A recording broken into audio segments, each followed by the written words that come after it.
এটা মিথ্যে কথা। কবি শঙ্খ ঘোষ। লোকে আমায় ভালোই বলে, দিব্যি চলন সই, দোষের মধ্যে একটু নাকি মিথ্যে কথা কই।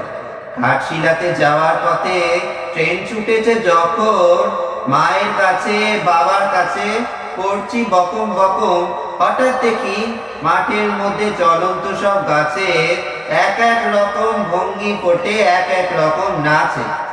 ওমা, দেখো নৃত্যনাট্য। যেই বলেছি আমি, মা বকে দেয়, বড্ড তোমার বেড়েছে ফাজলামি।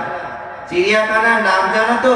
আমার সেজ মেশো আদর করে দেখিয়েছিলেন পশুরাজের কেশর। কদিন পরে চুন কষানো দেওয়াল জুড়ে কি কি কবিকল, সেই রকমই মূর্তি যেন দেখি।